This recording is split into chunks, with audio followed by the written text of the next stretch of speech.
invisibles qui sont inscrites dans ton esprit. Tu es venu sur la terre porteur de prophétie, porteur de messages, porteur d'un but que tu dois manifester sur la terre. Et tu n'as pas le droit de mourir. Tu n'as pas le droit de mourir tant que tu n'as pas atteint ce but. Tu n'as pas le droit de mourir. Oui, tu partiras, mais tant que tu n'as pas atteint l'esprit de mort, back off, dégage, reste en arrière, quitte ma vie, quitte ta vie. Tant que tu n'as pas atteint le but, j'annonce et je déclare que tu ne quitteras pas la terre. Tant que tu n'auras pas atteint le but, tu ne quitteras pas la terre. Tant que tu n'auras pas combattu le bon combat, tu ne quitteras pas la terre. Tant que tu n'auras pas achevé la course, tu ne quitteras pas la terre. Tant que tu n'auras pas gardé la foi, tu ne quitteras pas la terre. Les accidents, les maladies, la mort prématurée ne t'emporteront pas. La sorcellerie ne t'emporteront pas. Les sentences de mort ne t'emporteront pas. Tant que tu n'auras pas accompli le but, personne ne t'emportera. Et quand tu auras accompli le but, personne ne t'assassinera. Personne ne pourra dire qu'il t'a fait partir. Non. Quelle que soit la manière dont tu partiras, quand tu auras accompli le but, tu ne mourras pas assassiné. Tu iras te reposer de tes œuvres en attendant de revenir pour la résurrection des morts et le règne millénaire et le règne éternel.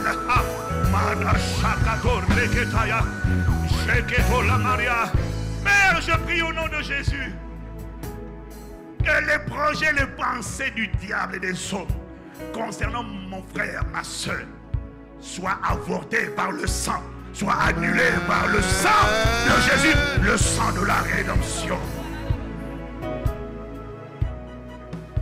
Il est écrit dans ta parole que l'Éternel renverse les desseins des nations. Psaume 33, verset 9 ou 8. Et il anéantit les projets des peuples. Père, je prie que les desseins des nations et les projets des peuples contre le destin de mon frère et de ma soeur, par le sang de Jésus, soient maudits et soient réduits à néant au nom de Jésus-Christ. Il est écrit que l'Éternel renverse les desseins des nations et il anéantit les projets des peuples. Les desseins de l'Éternel subsistent à toujours. Et les projets de son cœur, de génération en génération. Je prie que les projets du cœur du Père pour ta génération et pour ta postérité soient les seuls projets qui s'accomplissent à partir de cette saison de ta vie. Dans le nom de Jésus, si tu avais reçu cette parole, tu aurais répondu Amen. La parole a besoin de réponse. Personne ne t'emportera avant le temps. Je suis venu de la part de Jésus le Christ. Commander la résurrection de ton destin. Je suis venu de la part de Jésus le Christ. Commander que les adversaires de ton destin soient écrasés. Je suis venu de la part de Jésus le Christ. Commander la manifestation de ton destin. Je suis venu de la part de Jésus le Christ. Commander ta sortie de prison qui te retenait. Je suis venu de la part de Jésus le Christ. Commander, tu sors, tu sors, tu sors. Des réclamations, des limitations, des restrictions. Je suis venu de la part de Jésus le Christ. Je me tiens dans le sang de Jésus le Christ pour commander la résurrection de ton destin. Est-ce que cette parole est pour toi?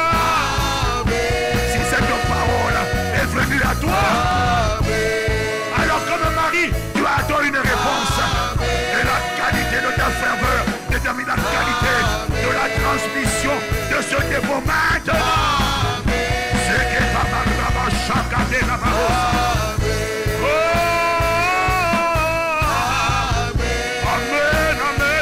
Soit fait selon tes paroles, proclamé par la bouche de ton serviteur.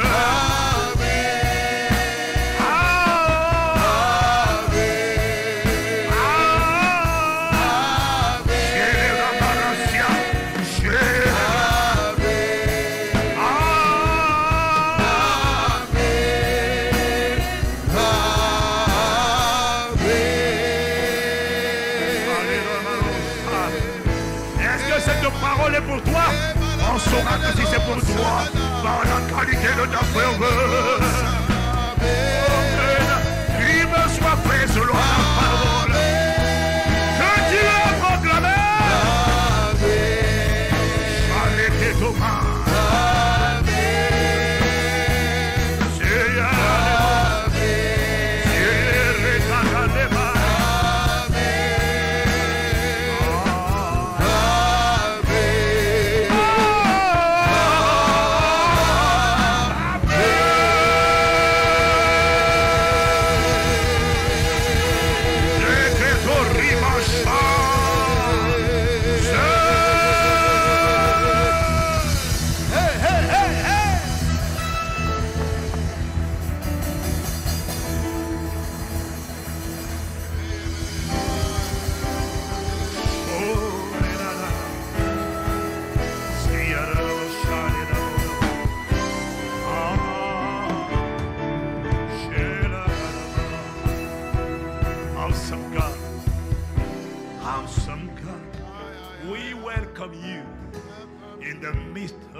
À l'envoyer, assieds ta parole comme un vêtement, que le vêtement de la domination des forteresses soit relâché sur ton peuple dans le nom de Jésus-Christ.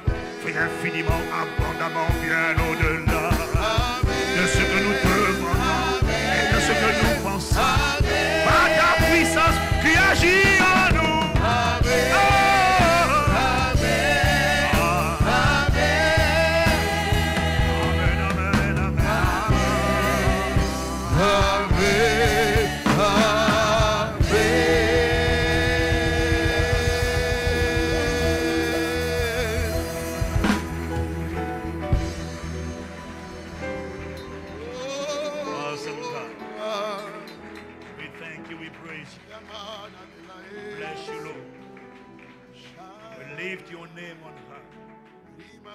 Magnifique esprit de vérité, magnifique esprit de délivrance, magnifique esprit de révélation, magnifique esprit de puissance, magnifique esprit de révélation, magnifique esprit d'intelligence, magnifique sauveur, magnifique bâtisseur.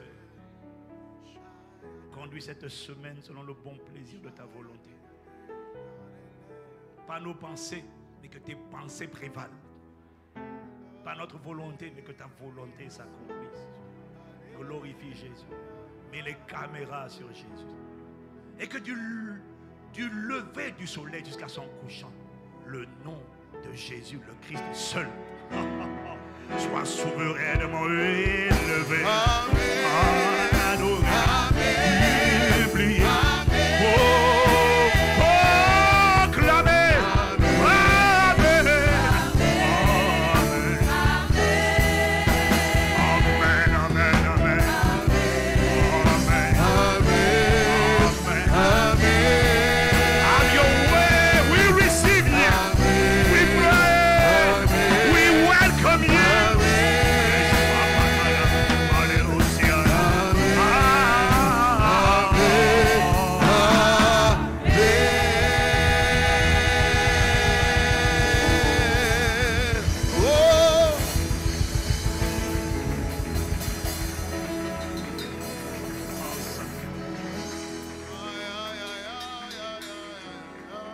Quelqu'un dit encore Amen.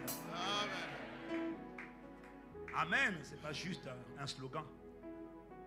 C'est ainsi soit-il. Ça veut dire qu'il me soit fait selon ta parole. C'est ça, Amen. Et chaque fois que Dieu parle, tu dois répondre. Et il te sera fait selon tout ce qu'il a dit. Tu existes pour un but. Tu n'es pas venu accompagner les autres. Tu n'es pas venu subir. Tu n'es pas venu vivre une vie subie. Non, tu sors de cette dimension. Je suis venu de la part de Jésus avec un manteau de libération pour te faire sortir.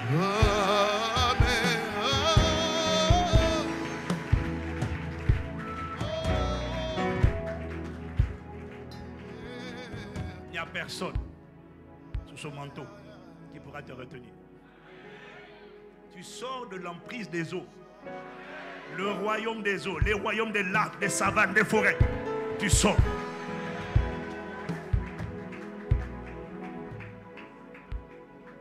Que j'ai le temps d'enseigner ou pas, je t'annonce que tu sors. L'enseignement est important parce qu'il t'ouvre les yeux.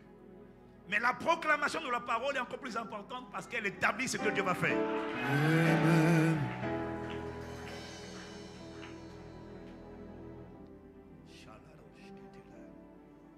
Awesome God, we thank you. Spirit of the living God.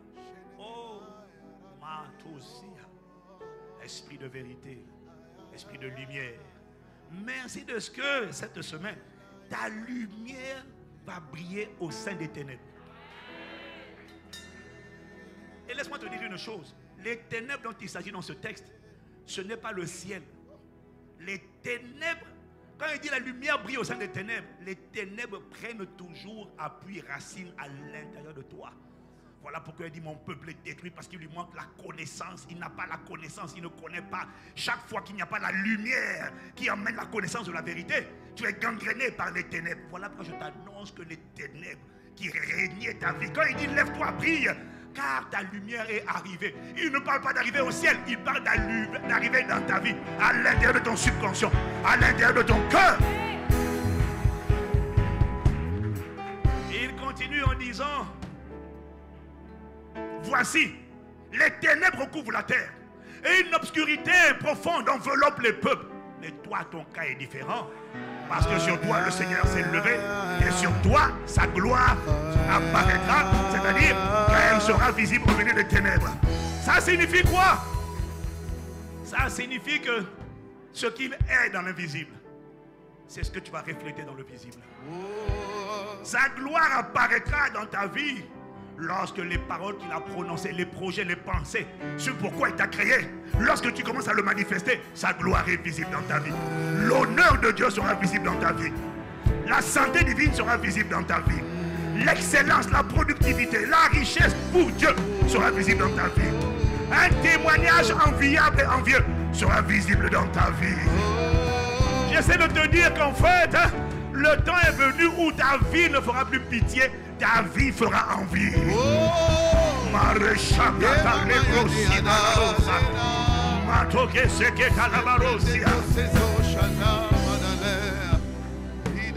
Il y a des gens qui t'aiment. Tout le monde ne te déteste pas. Il y a des gens qui t'aiment comme le roi aimait Daniel. Et il était désolé que Daniel soit condamné. Il a tout fait pour le sauver. Il a tout fait pour l'aider. Il n'a pas réussi. Au point qu'il n'a pas dormi la nuit. Il n'a pas fait venir des concubines. L'esprit me dit qu'il y a des gens qui t'aiment, qui sont navrés pour ta situation, mais ils ne peuvent rien faire pour toi. Ils ont compassion de toi. Ils aimeraient faire quelque chose pour toi, mais ils n'y arrivent pas parce qu'ils n'ont pas ils ont la volonté, mais la capacité ne leur appartient pas. Alors ils regardent à toi avec compassion et miséricorde, comme le roi a regardé à Daniel et a dit à Daniel, est-ce que le roi le Dieu que tu sers avec tant de persévérance, est-ce qu'il s'est souvenu de toi? Est-ce qu'il a pu te faire sortir de cette force? Il avait déjà pitié et il te voyait déjà vaincu. Il te voyait déjà mort. Il voyait ton foyer mort, ta vie mort, ta santé mort, tes finances mort, ta paix mort. Il voyait la mort en toi. Il t'aime. Mais ce qu'il voit en toi n'est que mort. Alors quand il te parle, est-ce que Daniel, le Dieu que tu sers avec persévérance, est-ce qu'il a pu te sauver vraiment? Le roi n'attendait pas de réponse. Il y a des gens qui ont pitié de toi, ils n'attendent pas de réponse. Mais Daniel a dit, oh roi, vis éternellement. Oh, oh, oh. Je suis venu te dire que c'est toi qui vas consoler les gens qui voulaient te consoler.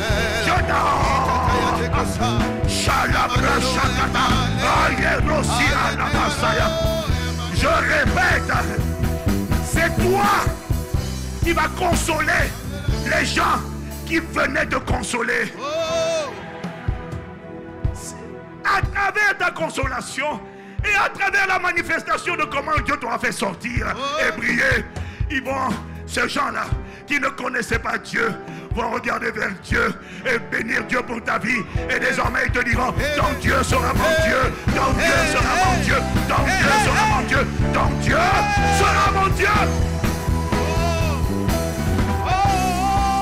Alléluia.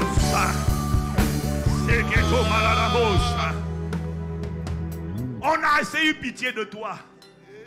Il y a des domaines dans lesquels on n'a pas pitié de toi. Il y a des domaines dans lesquels quand on te regarde, on a pitié. Tu as de l'argent, mais on a pitié. Quelqu'un qui a de l'argent mais qui n'a pas la paix, qui a de l'argent mais qui n'a pas l'amour, qui a de l'argent mais qui se sont rejetés. On a pitié. Pitié de ta condition, pitié de ta situation. Tu inspires de la pitié à des gens bienveillants. Ils ne sont pas tes ennemis, mais ils ne peuvent pas t'aider. Je suis venu de la part de Jésus te dire que ta vie sort des fosses, ta vie sort des réclamations, ta vie sort des limitations, ta vie sort des forteresses, ta vie sort des prisons. Je commande ta sortie, je commande ta sortie. Sois les bras, les rochers, la maillard.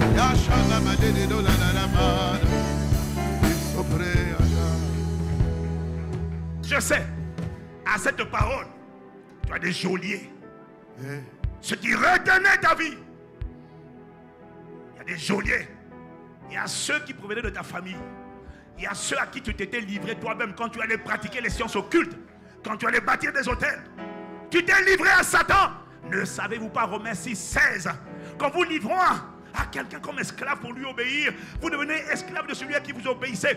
Tu es devenu esclave. Malgré toi, esclave involontairement, prisonnier de geôliers, prisonnier des hommes forts qui contrôlent ta vie, qui contrôlent tes sentiments, qui contrôlent tes émotions, et ils t'imposent leur dictature. Tu n'as pas envie d'avoir peur, mais tu as peur. Tu n'as pas envie de te sentir amer, mais tu es amer. Tu n'as pas envie de retenir les gens, mais tu n'arrives pas à les relâcher en leur pardonnant. Tu n'as pas envie de critiquer, mais tu critiques. Tu n'as pas envie de calomnier, mais tu calomnies. Tu n'as pas envie de mépriser les pères, mais tu n'arrives pas. Tu n'as pas envie de blasphémer, mais c'est plus fort que toi. Tu n'as pas envie de coucher, de te masturber, de faire la débauche, la perversion. Mais tu as des geôliers, des hommes forts qui contrôlent. Tu vas à l'église, mais ça n'a pas changé ta vie. De l'intérieur, ils te molestent et tu n'oses pas en parler. Parce qu'ils te tétanisent. Et quand tu dis, je vais m'échapper, ils te pressent de l'intérieur. Et tu commences à avoir des palpitations, des maux de tête, des tremblements, des crises d'angoisse. Tu ne sais pas expliquer. Alors la seule manière pour toi d'échapper à ça, c'est de leur obéir. Parce que quand tu n'obéis pas, tu te sens stressé. Parce qu'ils t'angoissent, c'est ce qu'on appelle une oppression. Ils te pressent de l'intérieur. Ce sont les hommes forts.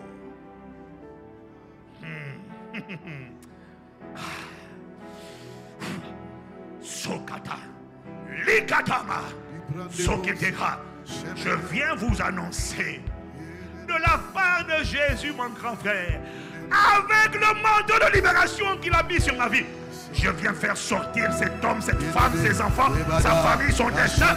Je viens les faire sortir. Ce qui est au caparama shakataya, librakate dopalia.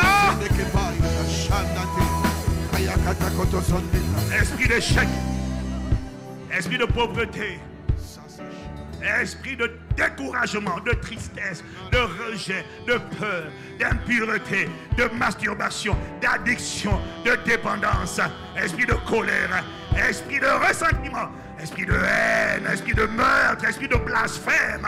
Quel que soit votre nom, votre origine, votre grade, votre rang, je viens de la part de Jésus, mon grand frère, commander la libération de cet homme et cette femme connectés au son de ma voix.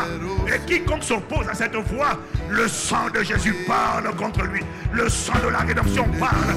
Le sang dit je l'ai racheté. Le sang dit j'ai connu la mort pour qu'il connaisse la vie. Le sang parle. Que ce matin, cette semaine, le sang de la rédemption parle en ta faveur. Et quiconque appelle ton malheur, quiconque appelle tes limitations, quiconque appelle ton emprisonnement, je commande, à cause du sang qui parle mieux que le sang d'Abel, j'appelle sa condamnation qu'il mâche les paroles de sa bouche.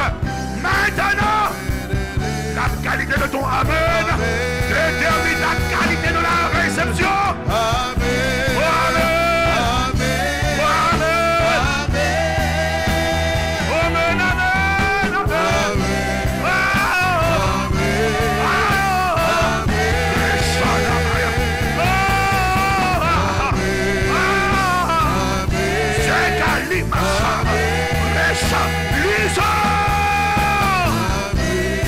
Dieu, entre en jugement, entre en jugement, entre, feu de Dieu. Viens juger les hôtels, viens juger les geôliers, viens juger les hommes forts, par le sang de Jésus le Christ.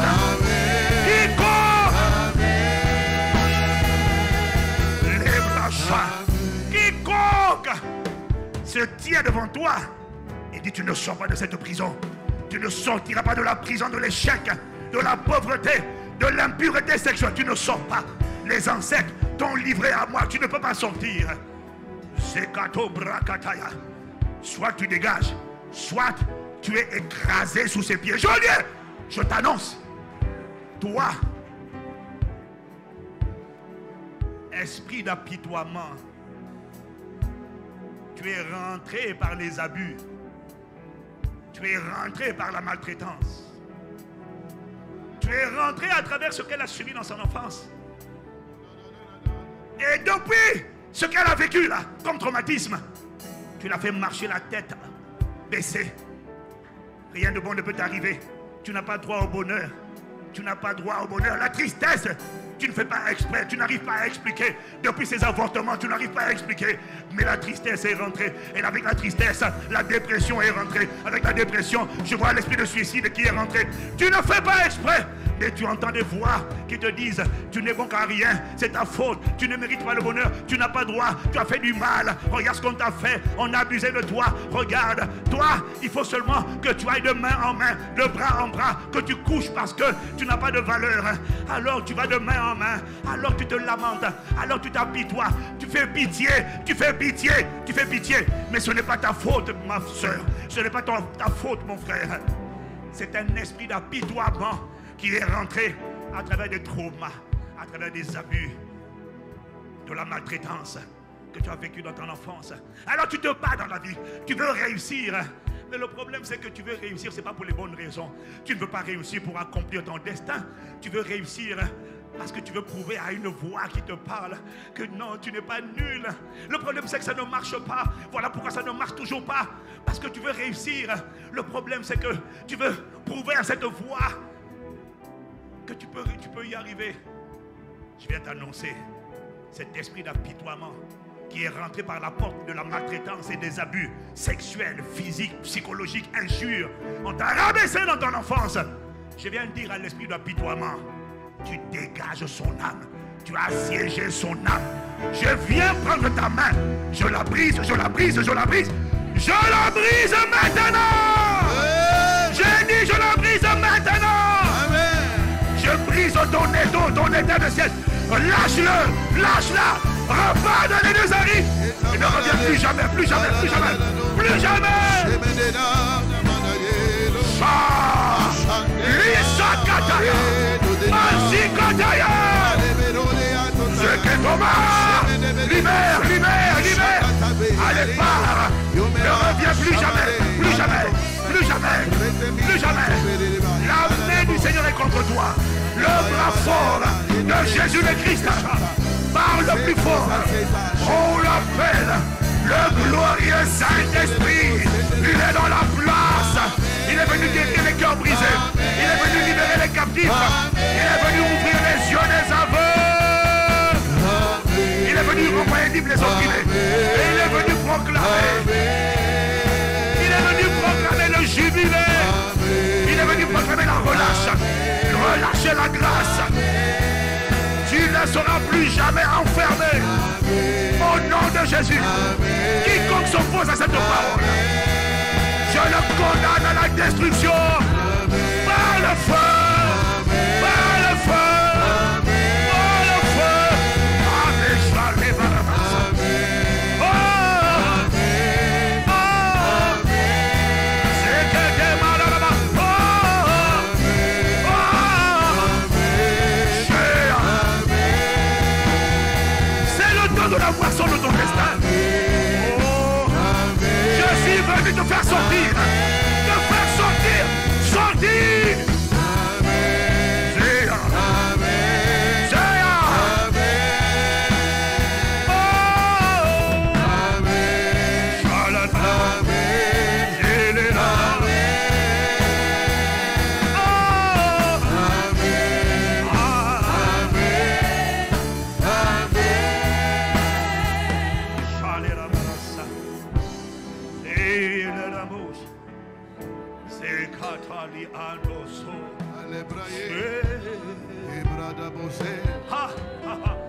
Oh God, have your way today. Have your way this week.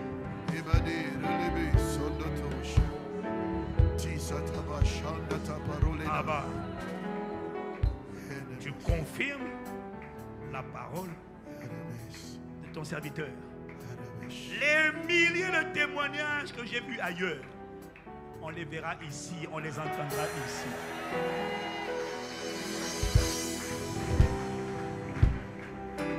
Abba, sur la RDC, tu lèves une armée. Pas de chrétiens, ils sont trop nombreux, mais de lumière qui brille au sein des ténèbres. Mais de fils de Dieu que la création attendait avec un ardent désir. Ah, c'est la race de ceux qui ont vaincu le monde, qui ont vaincu le diable, qui ont vaincu la chair, qui sont gouvernés par le Saint-Esprit.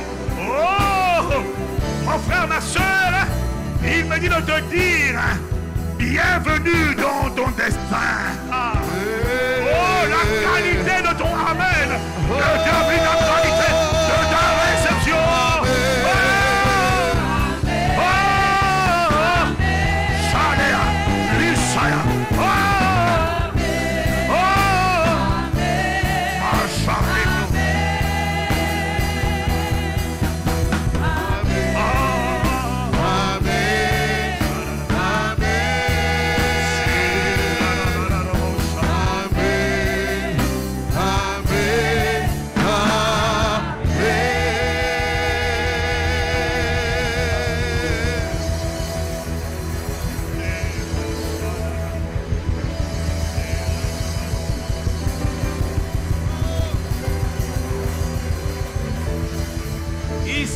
Kinshasa, ICC RDC, bienvenue dans ton destin.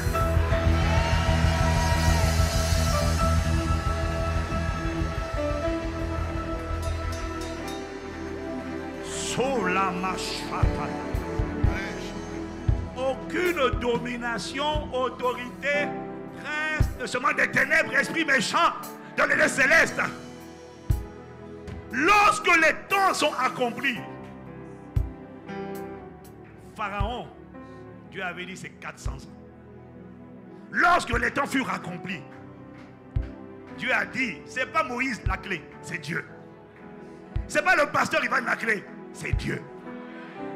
Alors il a dit à Moïse d'aller parler et d'aller dire à Pharaon, l'horloge, le temps est venu, dans le calendrier de Dieu, Dieu a dit, c'est maintenant le temps où tu laisses. Pharaon a dit, il est qui ce Dieu-là? Je t'annonce, Pharaon, en toute humilité, tic-tac, c'est le temps. Dieu m'a dit de te dire, c'est pour ça que c'est la même parole dans toutes les églises impactantes chrétiennes au monde. Il m'a dit de te dire, le temps de la manifestation de ton destin, c'est maintenant. Amen.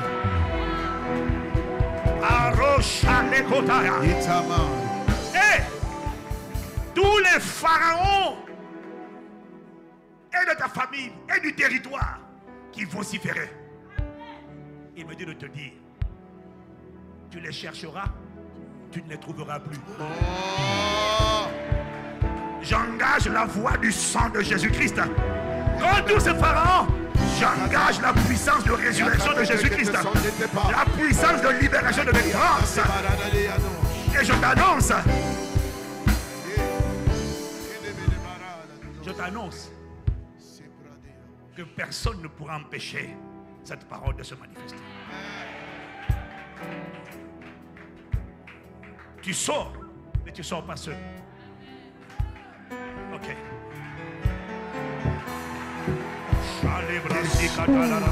Shepra, Shepra, Tita, Sota, Abre, Decreto, Abomba, Terekebo, Deda, Yashateto, Sendekeba. Tu sors avec ta famille. Amen. Mais tu sors aussi avec le troupeau, le bétail, les animaux. Yeah. C'est-à-dire, avec la richesse qu'on t'avait volée depuis tant d'années. Tu sors pas avec la même richesse qu'on t'avait volée. Tu sors avec les intérêts composés, des années. Que les sauterelles t'avaient volé. Tu sors. Qu'est-ce que tu dis? Qu'est-ce que tu dis? Qu'est-ce que tu réponds? Sors. Si t'as de la branche.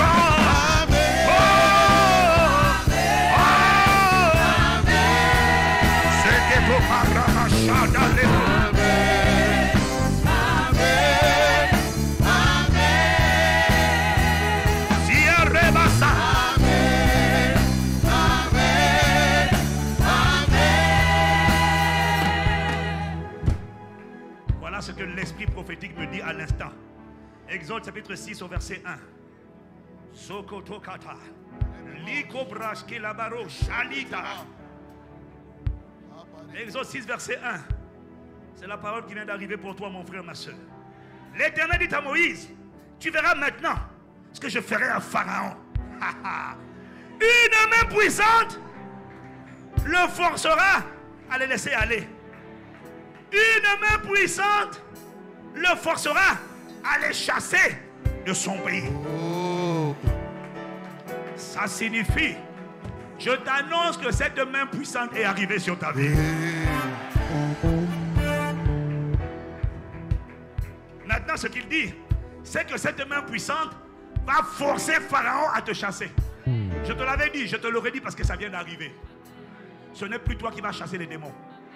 Ce sont les geôliers qui vont te dire, quitte, va-t'en, va, sors de chez nous, sors des eaux, va avec ta famille, sors avec ta richesse, sors avec tes enfants, sors avec ta fécondité, sors avec ton mariage, sors avec ta lumière, sors avec ton destin, sors, on n'a pas pris de toi, sors. Est-ce que tu reçois cette parole? Amen. Oh.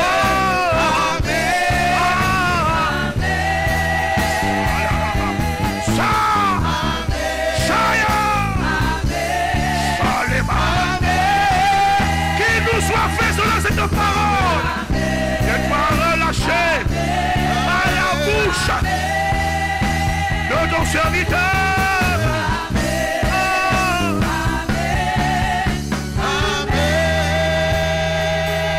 Acclame-le, acclame-le, acclame ton sauveur, acclame ton héros, acclame ton libérateur, acclame ton bâtisseur.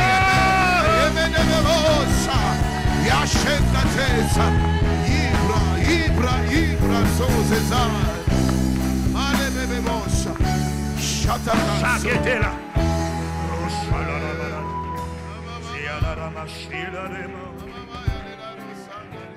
Oh God. Lord, we thank you. Conduis-nous cette semaine selon le bon plaisir de ta seule volonté. Esprit de Jésus, viens glorifier Jésus. On a trop parlé de Satan et du diable dans cette famille. On a trop parlé des œuvres de Satan dans cette maison. On a trop parlé de réclamations, de restrictions, de mort subite, de pauvreté, d'accidents, d'handicap, d'infirmité, de blocage, d'échec, de maltraitance, d'oppression, de compression, de dépression. On a trop parlé des œuvres du diable. Saint-Esprit, viens rendre témoignage de Jésus. Viens rendre Jésus visible. Viens faire parler des œuvres de Jésus. J'annonce une ère dans ta vie où on parlera que des bienfaits, des bontés, des grâces et des compassions de Dieu envers toi et ta maison et ta destinée. Amen, amen, amen.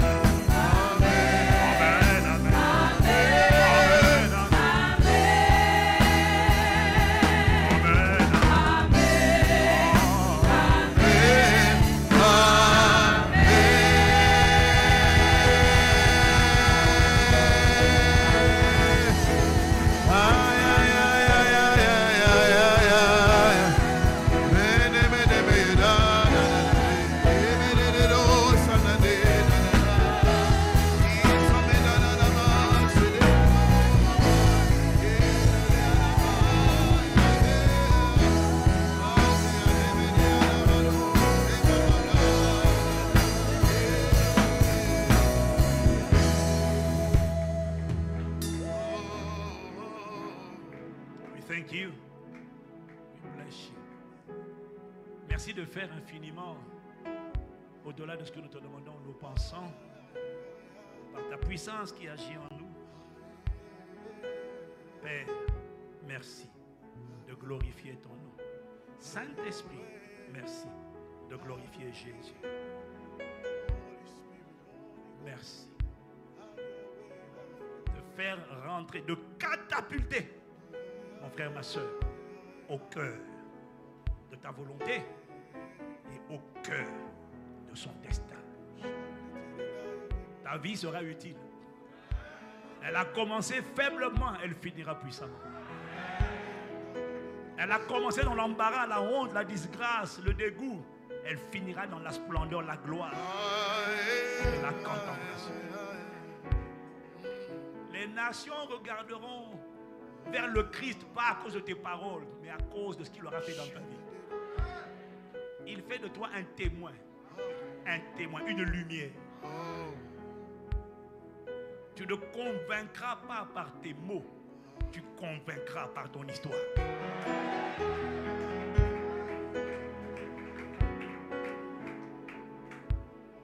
Merci Père de ce que tu confirmes. C'est toi qui as dit, tu confirmes la parole de ton serviteur, car c'est poussé par le Saint-Esprit que les hommes ont parlé de la part de Dieu. Alors ta fidélité est engagée. Voilà pourquoi nous disons non pas à une église, non pas à un homme de Dieu, non, mais au Dieu des hommes soit la louange et la gloire et l'honneur et la sagesse et le conseil et l'action. Amen. Amen.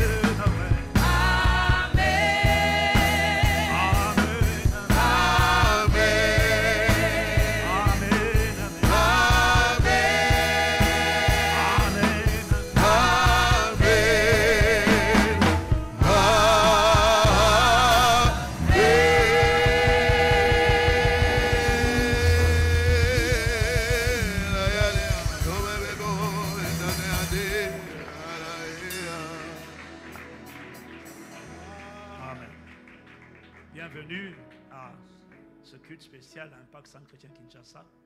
Vous qui êtes là pour la première fois, que ce soit le pasteur Ivan ou le pasteur Ghislain, c'est toujours comme ça. Une église bâtie par l'Esprit. Et je bénis Dieu pour la vie de mon fils, pasteur Ghislain, et de son épouse et de toute l'équipe pastorale, dont d'ailleurs des pasteurs et des assistants pasteurs ont été recommandés, ordonnés hier. Pasteur Eric, alléluia. Où sont les autres?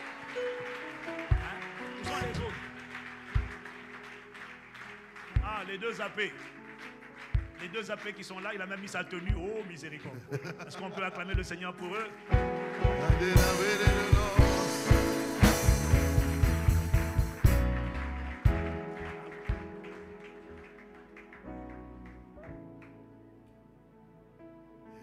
Oui. Aurélia n'a pas pu faire le voyage, mais également elle a été reconnue assistante pasteur. Donc nous bénissons le Seigneur pour Daniel, Cédric, Emmanuel. C'est qui Emmanuel? C'est toi? C'est toi? Non, Cédric, c'est lui. Moi, c'est Daniel. C'est toi, le Daniel, qui était dans la fosse au lion. Wow. Tu es sorti.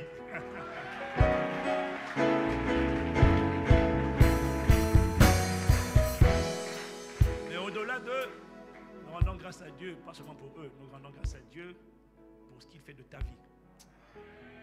Pour toi, l'histoire qu'il est en train d'écrire à travers toi. Elle a commencé faiblement. Les gens qui avaient pitié de toi hier, tu as entendu ce que Dieu a dit? Hier, ils avaient pitié de toi. Demain, c'est toi qui vas les consoler. Tu sais, la parole prophétique ne dépend plus de Dieu. Elle dépend juste de la capacité de l'homme à la recevoir et à la garder dans son cœur. Si tu la gardes, tu n'as aucune idée du nombre de témoignages que je reçois tous les jours. Dieu ne fait rien sans la parole. Et la parole qu'il envoie doit être appuyée sur les Écritures. Si ce n'est pas appuyé sur les Écritures, c'est l'opinion de quelqu'un. Mais quand le texte, l'écrit, sort du texte, il devient esprit. Et ça s'applique à toi.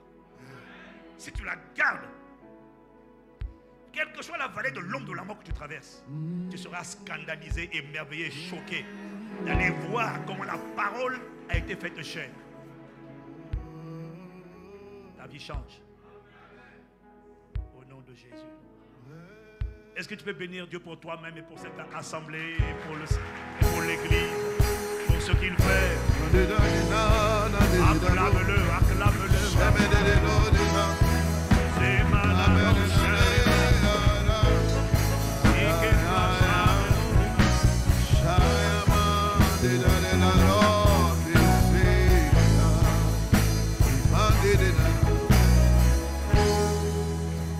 Veuillez vous asseoir dans sa présence. Merci Seigneur, merci pour les chantres.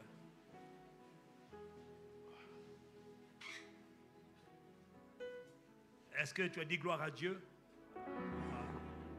Alléluia, gloire à Dieu. En vérité, j'aurais pu m'arrêter là. Mais il faut quand même que j'explique. Mais la parole t'a déjà été envoyée. Des fois, Dieu me dit de prophétiser, de libérer la parole sans avoir enseigné. Il me dit, la dernière fois, il a envoyé la parole. Il me dit, je déclare que je l'ai fait sortir. J'ai dit, mais Seigneur, laisse-moi d'abord expliquer. Il a dit, non, je l'ai fait sortir. Quand tu vas expliquer, ils vont comprendre ce qui leur est arrivé et comment ne plus jamais être piégé. Parce qu'il m'a dit, je dois racheter le temps. On t'a trop enfermé. Quand le temps est venu, tic-tac, Dieu ne patiente plus. Voilà pourquoi quiconque va vouloir dire, non, reste encore un peu de temps. Vraiment, il faut les supplier de lâcher. Tu leur dis par les compassions de Christ, vraiment, tous les ennemis de mon destin, les bâtisseurs d'hôtels dans ma famille, ceux qui m'avaient enfermé, mon mariage, vraiment, je vous pardonne, mais il faut libérer parce que sinon, sinon ça va être terrible pour vous. Tu dois avoir compassion d'eux. Parce que sinon, il y en a qui vont mourir. Oui, ils vont mourir. Si tu gardes la parole, quand Dieu, c'est pas Moïse, c'est Dieu qui a parlé à Moïse. Dieu a dit à Moïse, parle. Si Pharaon blague, c'est pas toi, c'est moi qui vais le frapper. Donc quand tu as compris ça, tu n'as plus besoin de faire des efforts. Je suis l'homme de Dieu. Non, j'ai dit, quiconque se met en travers de la parole que Dieu a proclamée sur ta vie, il sera écrasé. La seule manière pour lui de ne pas être écrasé, c'est de s'écarter de ta route. Il a le choix. Quelqu'un dit amen. Je voudrais que tu comprennes une chose, mon frère, ma soeur. Chaque fois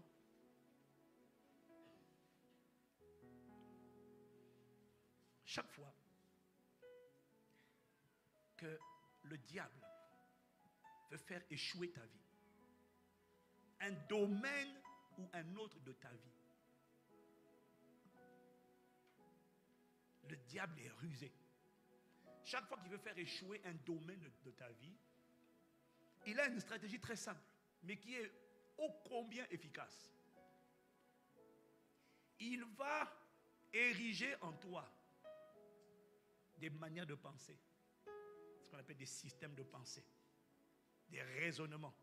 Il y a deux types de forteresses. Donc il va ériger des forteresses, c'est-à-dire des murailles. C'est comme si, tu vois, le combat contre Jéricho, c'était une nombre de choses à venir. Le Jéricho dont il parlait là, les murs de Jéricho, c'était des forteresses. Sauf que dans l'Ancien Testament, Jéricho était une ville. En fait, la vérité, dans la Nouvelle Alliance, Jéricho n'est pas un endroit physique. C'est une prison, une forteresse assise, plantée dans le cœur de l'homme. Et tant que Jéricho n'est pas tombé, tu ne vas pas à Canaan, parce que Jéricho est la muraille qu'il faut renverser afin d'aller à Canaan. Et quand le diable veut t'empêcher d'aller à Canaan, Canaan ce n'est pas le ciel. Au ciel il n'y a pas de géant. Canaan, le pays où coule le lait et le miel, ce n'est pas le ciel. C'est la dimension où sur la terre, tu es en train d'écrire avec Dieu, le Saint-Esprit, l'histoire de l'expansion du royaume de Dieu dans ton époque et dans ta génération. Canaan, c'est la dimension où tu vas opérer dans le monde. Dans les 7 royaumes, les 7 sphères d'influence. Et Dieu te fait briller au sein des ténèbres. Dans la sphère de la religion, de la politique, des médias, de l'économie, de la science, la culture, le loisir, le divertissement. J'ai oublié quoi? Le sport, l'éducation. Canaan, c'est la dimension où tu es en train d'accomplir le but pour lequel tu as été créé. Ce but, c'est quoi? C'est d'éclairer. La lumière, lorsqu'elle brille, ne fait pas d'effort. Elle exprime sa nature. Tu vas briller. Écoute-moi, tu restes sur ce manteau-là, avec ce message-là. C'est impossible que tu échoues. Parce que tu deviens ce que tu entends régulièrement. Parce que dans cette parole, il y a la vie.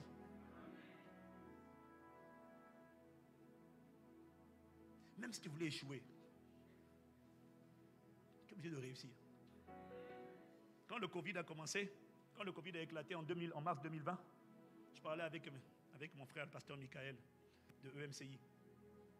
C'est un frère à moi. Et puis il me dit, mais comment tu vas faire? Comment vous allez faire? Vous êtes en train de construire un projet à plusieurs millions d'euros en France. Comment vous allez faire? Avec le Covid, ça va être la crise. Ça va être grave. Oh là là, c'est compliqué. Aïe, aïe, aïe, aïe. Bon, ça va être chaud pour vous. Parce que c'était chaud. C'est chaud. Même aujourd'hui, c'est chaud pour beaucoup d'églises. C'est compliqué. Il m'a dit, comment tu vas faire? J'ai souri. Je lui ai dit, tu sais, j'ai essayé de m'inquiéter. J'avoue, je reconnais, je confesse, je n'ai pas réussi. J'ai essayé d'avoir peur. Seigneur, comment on va faire avec le Covid? J'ai essayé. Mais quand j'essaie, dès que je vais prier, donc, je reconnais, je n'ai pas réussi. J'ai essayé de faire comme toi. Je n'ai pas réussi. Il y a une dimension de communion avec Dieu, d'intimité avec Dieu, de lieu secret. J'ai dit qu'il y a une dimension en Dieu où les serpents n'arrivent plus à rentrer. Donc tu es dans le parvis, ça va. Le Saint des Saints, il n'y a personne là-bas. Que Dieu te fasse demeurer dans le Saint des Saints. Dans le Saint des Saints, on entend une seule voix, la voix du Saint-Esprit. Je n'ai pas réussi à m'inquiéter. Il m'a parlé, il m'a dit, fais ce que je te demande de faire. Ne cherche jamais l'argent. Cherche premièrement d'abord le règne et la justice de Dieu. Cherche-moi, cherche mes instructions. Cherche à entendre qu'est-ce que je veux dire aujourd'hui. Quel est le pain que je veux te donner aujourd'hui? Qu'est-ce que je veux pour aujourd'hui? Et il m'a dit, cherche-moi. Je t'instruirai. Je te montrerai la voie que tu dois suivre. Psaume 32, verset 8. Je te conseillerai. J'aurai le regard sur toi. Il n'y a pas de crise dans le royaume de Dieu. Il n'y en a pas. Chaque fois que le monde crie, c'est parce que tu ne vois pas ce que Dieu voit. Il y avait la famine à Guérard. Dieu a dit à Isaac, sème ici. Tout le monde gardait sa semence. Dieu a dit à Isaac, sème. Isaac, poussé par l'esprit, a semé. La Bible dit qu'il a récolté la même année 100 fois plus. 100 fois plus, ce n'est pas 100%. C'est 10 000%.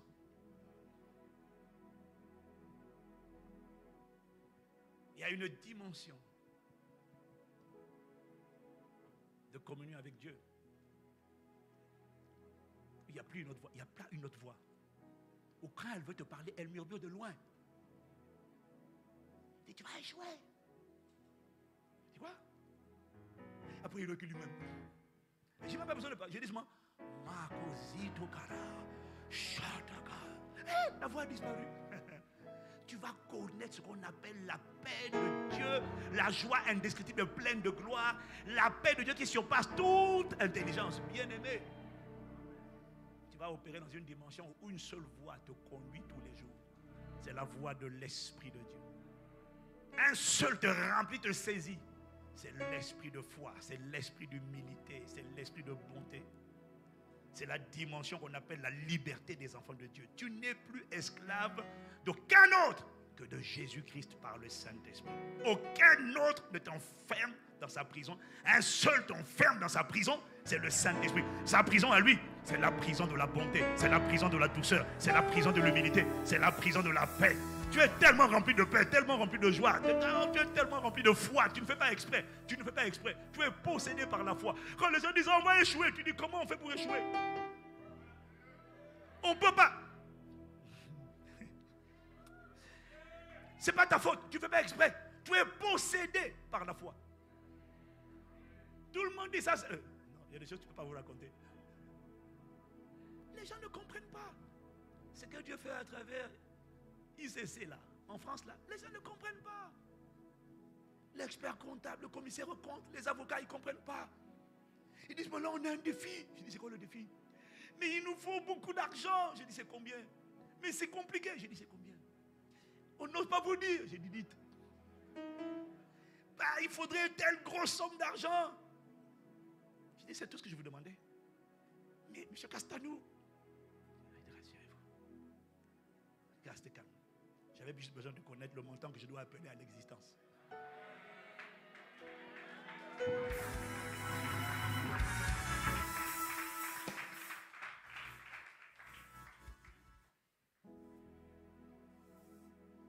Quand tu es possédé par la foi, et ce que j'ai dit, Dieu a fait infiniment au-delà. Il a multiplié quasiment par 2 dans un intervalle où c'était humainement impossible. Il n'y a aucun problème. Quand Dieu a parlé, mais le seul truc, tu vas comprendre que quand Dieu te parle, quand Satan veut faire échouer ta vie, il va toujours se dresser entre ce que Dieu te dit et ton destin. Parce que tu ne peux pas accomplir ton destin sans être commandé par l'Esprit.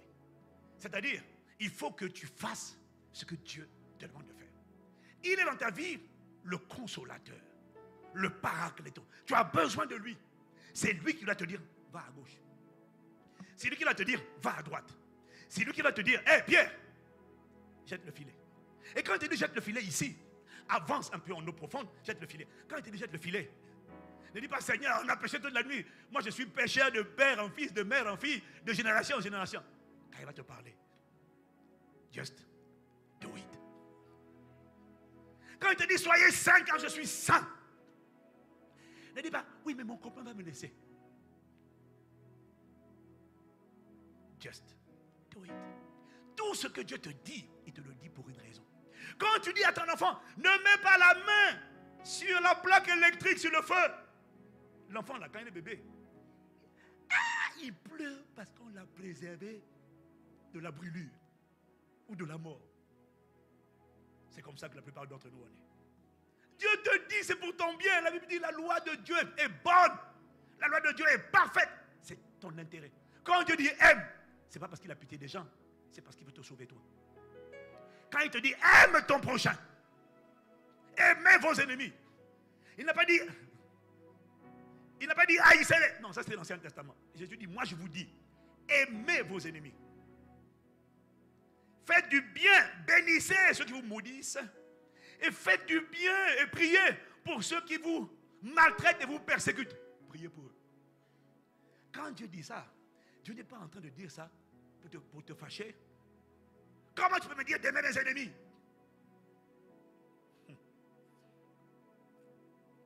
Bon, il y a tellement à dire qu'on ne va pas tout dire. Parce que comment il peut te dire d'aimer tes ennemis? Parce que tes ennemis te haïssent. Tes ennemis, ce ne sont pas tes adversaires. Les adversaires, ce sont ceux qui te combattent. Les ennemis, ce sont ceux qui marchent avec toi.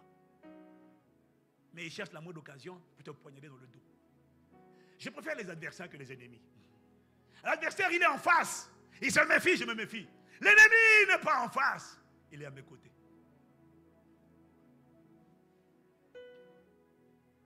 Tu lui souris.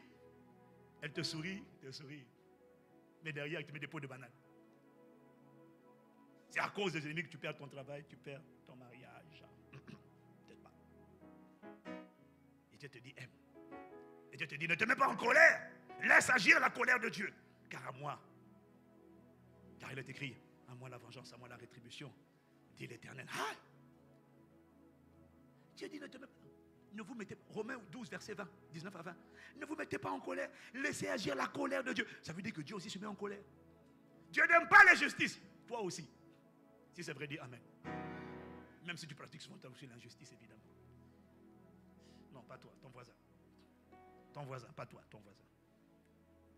Ne vous mettez pas en colère. Laissez agir la colère de Dieu. Car il est écrit, à moi la vengeance, à moi la rétribution, dit le Seigneur. Si ton ennemi a faim, j'ai déjà enseigné ça ici. Si ton ennemi a faim, donne-lui à manger. S'il a soif, donne-lui à boire. Car ce sont des charbons ardents que tu amasses sur ta tête. Même quand tu ne comprends pas. Parce que le problème de nous, c'est que quand on n'a pas compris la démonstration, on doute de la sagesse de Dieu. Je crois que dans ce texte, Dieu s'est planté. Il voulait dire, fais la guerre à tes ennemis. Non, dis non. Ne te mets pas en colère. laisse agir ma colère. Ta colère à toi, elle est charnelle. Ta colère à toi va te causer des problèmes. Ta colère à toi peut t'emmener en prison. Ta colère à toi peut te faire perdre le poste, perdre des privilèges. Et les gens vont te trouver bizarre. Laisse agir la colère de Dieu. Et puis il dit, si ton ennemi a faim, donne-lui à manger. Alors ton ennemi, c'est la personne qui vient dans ton bureau, qui vient à la maison, mais qui conspire contre toi, qui te fait du mal, qui dit du mal de toi derrière ton dos. Est-ce que tu connais des gens, un jour tu as appris qu'ils ont dit du mal de toi derrière ton dos? Il y a quelqu'un comme ça qui s'identifie? Parce que moi je lève les mains et les pieds.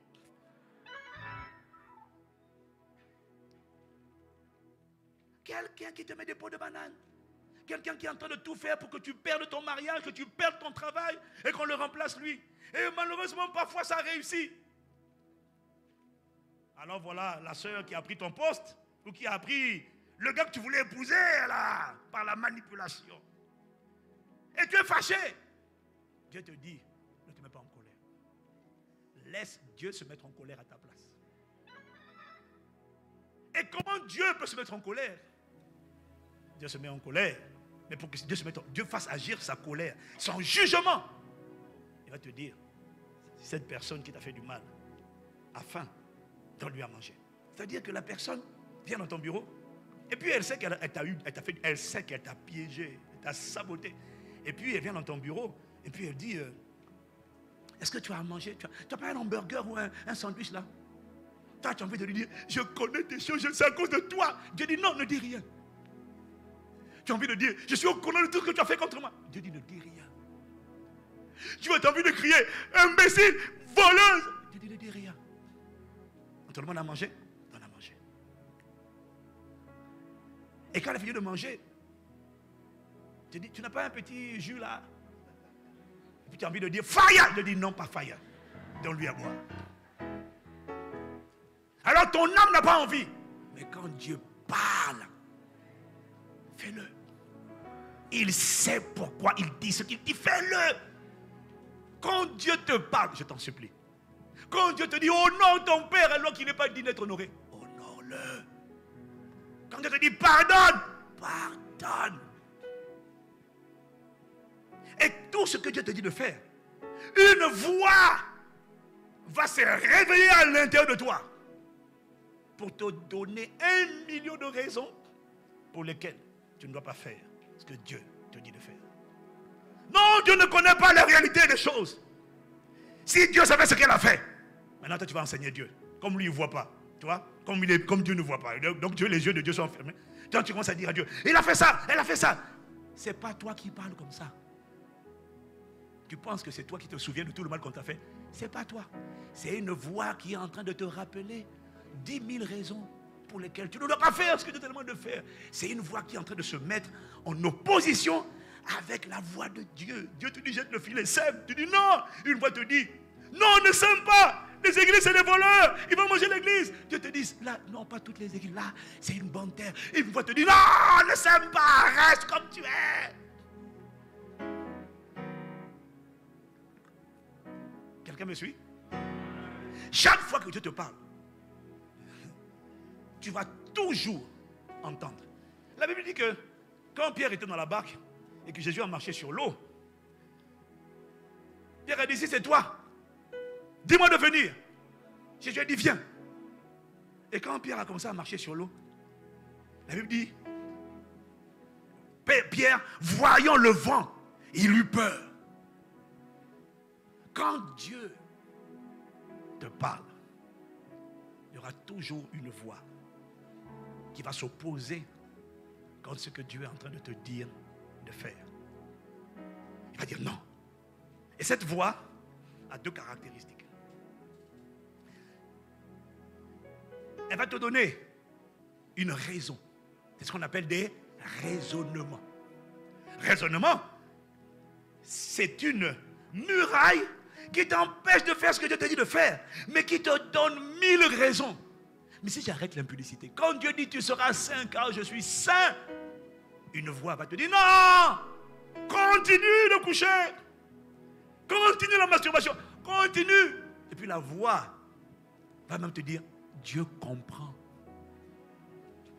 Mais toi aussi, Et une voix, que tu vas entendre à l'intérieur de toi, va te faire une démonstration magistrale ce jour-là. Un cours sur l'amour de Dieu. Mais Dieu est bon, miséricordieux, long à la colère, riche en bonté. Mais non, Dieu sait que... D'ailleurs, ce n'est pas Dieu qui a dit l'esprit bien disposé, mais la chair est faible. Dieu sait. Dis à Dieu, Seigneur, la chair est faible. Et Dieu comprend. Toi, tu penses que c'est toi qui penses comme ça. Non! C'est la voix du diable qui se transforme en consolateur. Quelqu'un t'a fait du mal. Tout en toi a envie d'avoir de la haine. Et quand Dieu te dit, pardonne. Pardonne ce qu'elle t'a fait. Pardonne ce qu'il a fait. La trahison là, pardonne. Une voix s'élève à l'intérieur de toi pour dire non, non. Pardonne tout le monde, sauf il, sauf elle. Et puis maintenant, la voix va lister. Elle a fait ci, elle a fait ci, elle a fait ça, elle a fait ça, elle a fait ci, elle a fait ça, ils m'ont fait ça, ils m'ont fait ça. Et puis la voix te dit, on t'a fait ça, ça, ça. Ah! Si j'étais toi, ah non, non, pardonne pas. Oh non, là. Et puis là maintenant la personne, t'as dit, il y a une démonstration. Soudainement, ce qu'on t'a fait à l'époque, soudainement, c'est comme si c'est remis à jour instantanément. Tous les souvenirs du passé sont réactualisés en une fraction de seconde. Tout, tu te souviens de tout. Tu n'as rien oublié. Tout remonte à la surface. Et la conclusion de cette voix, je ne pardonne pas. Quelqu'un me suit? Tout ce que Dieu te dit de faire, une voix va dire non. Quand Dieu te dit de marcher dans la vérité, et voix vont te dire, si tu dis la vérité, on va te mettre sous discipline. Si tu dis la vérité, tu vas perdre le travail, tu vas perdre cette relation, tu vas perdre l'amitié. Ne dis rien, mens seulement, mens. C'est mieux de mentir. Sauf que la voix là, t'a pas dit la vérité. Elle t'a pas dit qu'en mentant, en couchant avant le mariage et en taisant la chose, la voix ne t'a pas dit que en obéissant à cette voix, Romains 6, verset 16, ne savez-vous pas qu'en obéissant à quelqu'un, en obéissant à quelqu'un comme esclave, pour lui obéir, vous devenez esclave de celui à qui vous obéissez. La voix ne t'a pas dit qu'en faisant ça, tu as laissé rentrer un esprit de mensonge. La voix ne t'a pas dit que tu as laissé rentrer. C'est toi qui as laissé rentrer par ta désobéissance là. Tu as laissé rentrer un esprit de mensonge. Et l'esprit de mensonge est terrible parce que lorsqu'il est rentré, c'est toi qui l'as fait rentrer. Il n'entre pas s'il n'a pas de porte. Mais lorsqu'il est rentré, la voix ne t'a pas dit que cet esprit, il va corrompre tes émotions. Il va corrompre tes sentiments. Tu as couché, tu as fait toutes sortes de choses impures. Et tu n'as jamais avoué.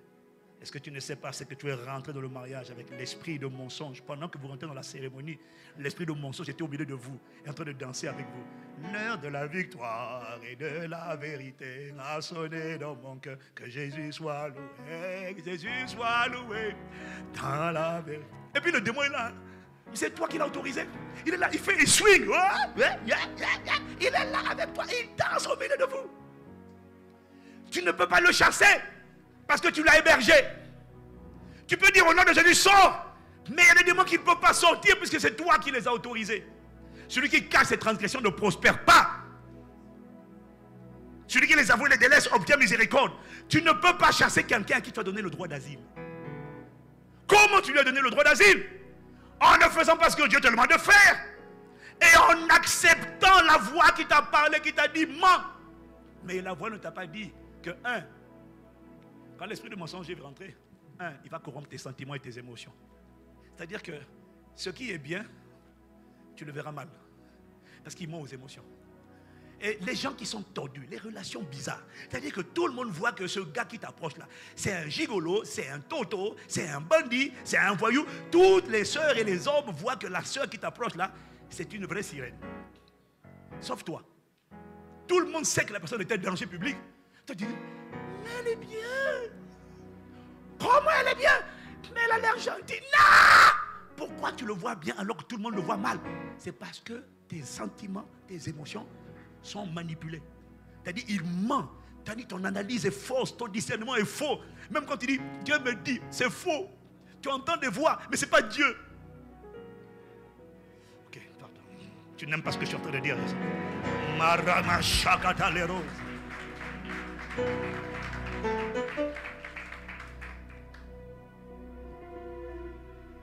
Et c'est là que la voix du diable se transforme en consolateur. Et il va te persuader de ne pas faire ce que Dieu dit. Et il va te donner 10 000 raisons. Non, mais tu sais, Dieu comprend. C'est ce qu'on appelle des raisonnements. Quelqu'un me suit? Non, ce matin, je parle, dans le temps que je dois parler, je parle un peu comme ça. Je parle de manière en vrac. Le but, c'est de télécharger quelque chose en toi. Est-ce que quelqu'un me suit? Chaque fois que Dieu veut changer ton histoire,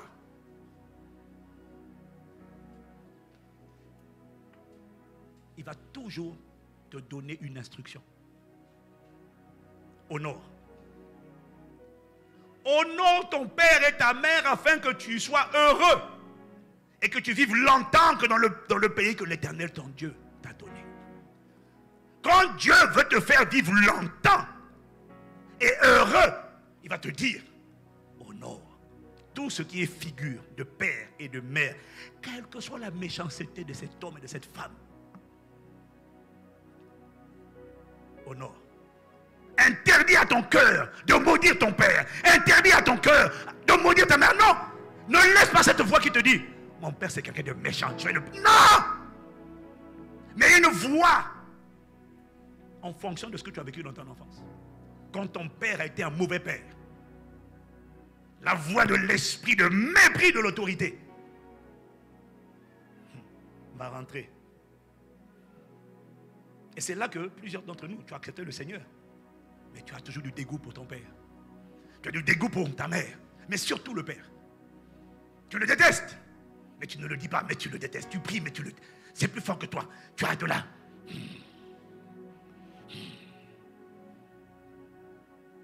Ce qui va faire échouer ta vie. Oui, c'est Satan. Mais ce que j'essaie de te dire, c'est que le diable ne peut pas te faire échouer sans ta propre coopération. Et son travail à lui,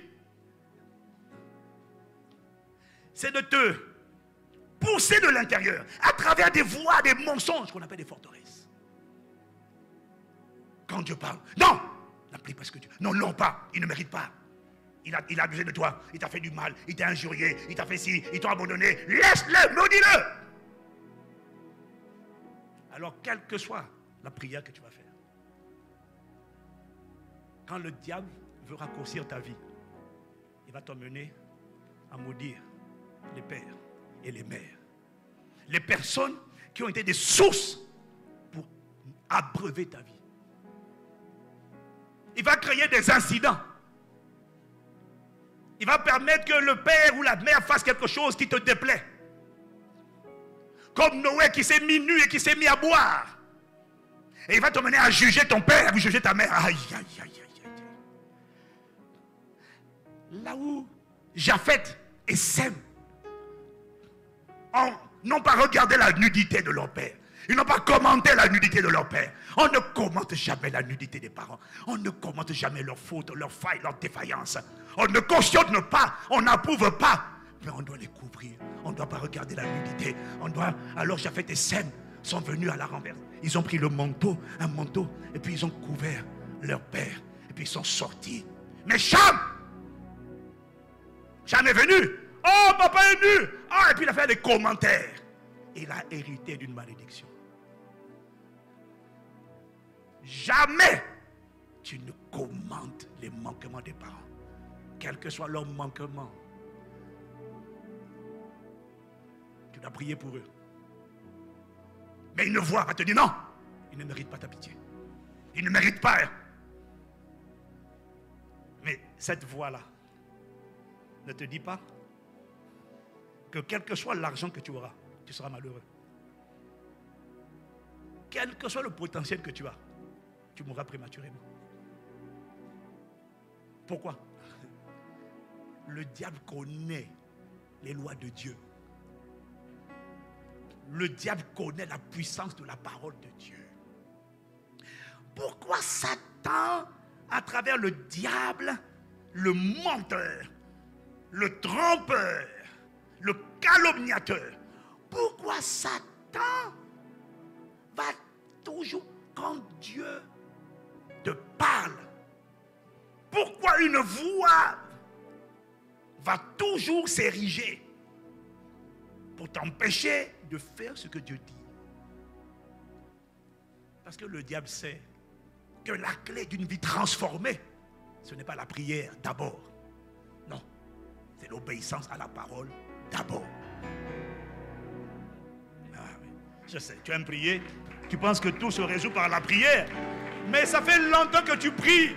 Mais il y a des choses que tu ne comprends pas. Comment peux-tu prier autant que tu pries et ta vie est bloquée? Comment peux-tu prier autant que tu pries et quand tu parles, ça ne marche pas? Je ne fais que dresser des fondements aujourd'hui pour te dire que ton problème, ce n'est pas que tu ne pries pas assez. Bon, il y en a qui ne prient pas assez, il faut prier plus. Mais même quand tu vas prier, la réponse de Dieu à la prière, ça sera toujours de te donner une instruction. Va chez la veuve de Sarepta. Va au torrent de Kérit. Pierre, sème ici. Toi, honore ton père et ta mère. Chaque fois que tu vas demander à Dieu, chaque fois que tu veux que Dieu t'exauce, chaque fois que tu veux que Dieu multiplie ce que tu as, il va toujours te dire, donne-moi 5 pains et 2 poissons. Il va toujours te donner une instruction. C'est-à-dire une parole qui est basée soit à un logos, c'est-à-dire il est écrit, soit à un réma, c'est-à-dire sa voix quand tu pries, et puis te faire entendre une instruction précise dans le lieu secret. Si quelqu'un me suit, il dit Amen. Pourquoi le diable, je ne vais pas aller loin, je vais juste atterrir ça en toi. Pourquoi il combat autant la parole? Parce qu'il sait, regarde, Deutéronome 28 au verset 1. Deutéronome 28 au verset 1. Il dit, alors en attendant qu'on mette Deutéronome, je t'explique. Dis à ton voisin, suis-le. Alors, je vais t'expliquer une chose, mon frère, ma soeur. Tu vois, le diable sait que Dieu ne fait rien sans sa parole. Tout ce que Dieu fait, il le fait par sa parole. Au commencement était la parole était avec Dieu, la parole était Dieu, et donc au verset 3, il dit, tout ce qui a été fait, tout a été fait par elle, et rien de ce qui a été fait n'a été fait sans elle. Sans qui? Sans la parole. Dieu ne fait rien sans la parole. Au commencement, Dieu créait la cieux et la terre était informe et vide. C'est-à-dire, le tohu bohu en hébreu, c'est le chaos, c'est la désolation, c'est la ruine. Chaque fois qu'il y a la ruine, il y a le chaos, il y a la désolation, ce n'est pas la prière d'abord qui change la situation. Dieu envoie toujours une parole, puis Dieu dit. Au commencement, Dieu créait les cieux et la terre était informe et vide. La Bible dit, l'Esprit de Dieu se mouvait au-dessus. Mettez-moi Genèse 1, verset 3. Genèse 1, verset 3. La terre était informe et vide et l'Esprit de Dieu se mouvait sur la surface des eaux. Dis Amen. Et Dieu dit que la lumière soit. Même quand il y a le chaos, l'Esprit était là. Il se déployait comme un tourbillon. Mais tant que la parole n'est pas venue, l'Esprit, tu dois comprendre, il dit, je veille sur ma parole pour l'exécuter. Tant qu'il n'y a pas une parole, les anges ne sont pas en mouvement. Donc Dieu doit d'abord parler. Et il parle à travers la Bible. Et il parle à travers les rémas qu'il te donne. Quelqu'un me suit, il dit Amen. Dieu ne fait rien sans la parole. Et de quoi on parle quand on parle de la parole? On parle dans la Bible. La Bible, c'est Dieu qui a parlé et des hommes ont écrit. Est-ce que tu me suis? Donc c'est Dieu qui a parlé. La Bible dit c'est poussé par l'esprit que des hommes ont parlé. Les Écritures, c'est une compilation de textes que des hommes ont entendus, les Jérémie, les Paul, les Daniel, et puis ils ont écrit. Mais c'est la parole de Dieu. Et cette parole de Dieu comporte les principes, les lois, les ordonnances. Alors Dieu m'a dit ceci. Tu vois, une chose qu'on n'a pas compris, c'est que Dieu est tellement sage. La Bible dit que les lois de Dieu gouvernent la terre. C'est dans le psaume 419, il dit que c'est par c'est par tes lois que tout subsiste. Je crois quelque chose comme ça. C'est par tes lois que tout subsiste. Autrement dit, les principes de Dieu, les lois de Dieu gouvernent l'univers. Il y a des lois spirituelles, il y a des lois naturelles. Mais les lois que Dieu a mis, ou encore les principes, Dieu les a mis pour tous les êtres humains, pas pour les chrétiens. Je t'emmène quelque part. Suis-moi seulement, je t'en supplie. Est-ce que quelqu'un me suit? Dieu est tellement sage. Il a mis des lois dans l'univers. La loi de la compensation, ou encore la loi de cause à effet. La loi de la moisson et de la semence et la récolte. C'est une loi. Qu'un païen ou un chrétien sème. En plus, il dit, ne vous y trompez pas. Ce qu'un homme aura semé, il le récoltera. Ça ne s'adresse pas aux chrétiens. Sème les critiques. Tu vas récolter les critiques. Prie. Mais quand tu vas semer les calomnies, les critiques, on va te critiquer, te salir. Toi, tu as mal parlé une fois. Sur toi, on va parler plusieurs fois. Et plus tu vas mal parler, plus on va mal parler de toi. Et puis à un moment donné, tu vas te fâcher. Quand Satan veut briser, veut faire fuir de ta vie les partenaires de destinée, parce qu'il y a des gens que Dieu a prévus pour ton destin, des compagnons de destinée. Quand Satan veut les faire partir de ta vie, il va te faire mal parler des gens. Bon, tu vois, tout ce que je te dis là, la vérité, c'est quoi? C'est que tout ça, chaque point est tout un enseignement. Je l'avoue. Chaque point que je donne, c'est tout un message. Mais je n'ai pas le temps. Quand Satan veut détruire, quand Satan veut t'empêcher d'être accompagné par la miséricorde de Dieu.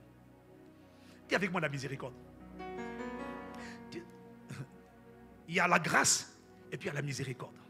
Dis avec moi la miséricorde. Tu connais la différence entre la grâce et la miséricorde? La grâce, c'est lorsque Dieu te donne des choses que tu ne mérites pas. Dieu t'accorde ce que tu ne mérites pas. Dis Amen. C'est ce qu'on appelle la grâce ou encore la faveur imméritée. La grâce, c'est quand Dieu te donne ce que tu ne mérites pas.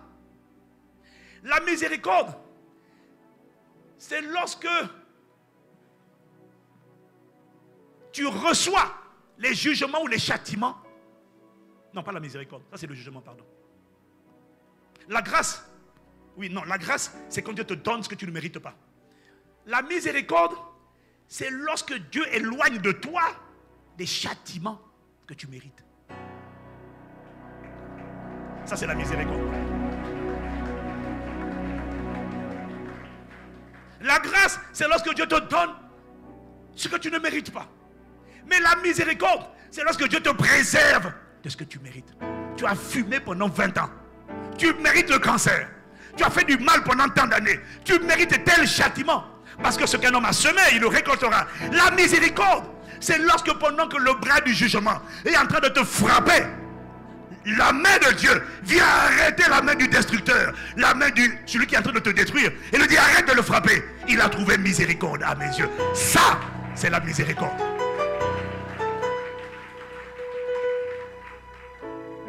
Et dans ta vie, tout le monde a besoin de la miséricorde. Voilà pourquoi, dans le psaume 23, verset 6, il dit, bon, la version française dit, le bonheur et la grâce m'accompagneront tous les jours de ma vie. La version anglaise dit, goodness and mercy shall follow me all the days of my life. Tu as besoin en vérité que la grâce et la miséricorde et le bonheur t'accompagnent. Tu ne pries pas. Non, non, j'ai dit verset 6. Mais ce n'est pas grave. Quand tu as écouté le verset, tu peux quand même discerner que le verset que je viens de citer, ce n'est pas celui que tu as mis à l'écran. Miséricorde. C'est ça, miséricorde. Alléluia. Quand ta vie a besoin de miséricorde, la miséricorde c'est quoi? C'est la compassion. La miséricorde c'est quoi? C'est la pitié. La miséricorde c'est quoi? C'est lorsque, tu sais, dans la vie, quel que soit le niveau de sagesse que tu as, il y a toujours des moments où tu vas péter un câble. Il y a toujours des moments où tu vas agir comme un insensé. Quelle que soit la connaissance que tu as. Pierre savait qu'il ne fallait pas nier Jésus. Il aimait Jésus. Il était fier de marcher avec Jésus. Il était fier de marcher avec Jésus. Mais, un jour, alors je peux te parler de Pierre, je peux te parler de Moïse. Il craignait Dieu. Mais un jour, le peuple l'a tellement énervé. Dieu lui a dit de parler au rocher. Lui, il vient, il frappe le rocher 2 fois. Bah! Et l'eau est sortie. Hein? Mais Dieu a dit à Moïse, parce que tu ne m'as pas sanctifié aux yeux des enfants d'Israël, tu n'entreras pas à Canaan. Moïse dit, Seigneur, c'est la seule faute que je commets. Ah oui, mais là, c'est la faute la plus grave. Parce que c'était une représentation. Frapper le rocher, c'était frapper le Christ. C'était une image de Jésus-Christ frappé à la croix. En plus, tu l'as frappé 2 fois. Il est censé être crucifié 1 fois, toi tu l'as crucifié 2 fois. Dieu dit à Moïse, tu ne rentres pas. C'est grave comme péché. Et Moïse a imploré. Mais là, c'était trop grave. Alors, tu vois, dans ta vie, tu as besoin de la miséricorde. Parce que la miséricorde, c'est ce qui fait en sorte combien un jour tu as renié Jésus, alors que tu aimes Jésus. Un jour, tu dis une phrase que tu ne penses pas. Ou tu as un comportement qui ne te reflète pas. Juste parce que tu n'as pas bien prié ce jour-là. Juste parce que tu vois, tous les jours, tu ne vas pas être à 100%. Est-ce que quelqu'un me suit? Il y a des jours où tu poses un acte. Mais en fait, l'acte que tu as posé là, ce n'est pas toi. C'est juste que ce jour-là, quand Jésus a dit veillez et priez ça, afin de ne pas tomber en tentation, au lieu de prier, tu as dormi. Maintenant, quand le tentateur vient, et on te demande est-ce que tu connais Jésus, toi aussi tu es avec lui, tu le renies 3 fois. Mais c'est terrible de renier Jésus, surtout Pierre, parce que Pierre était celui qui aimait Jésus le plus parmi tous les disciples. Il y a le disciple que Jésus aimait, ça c'est Jean.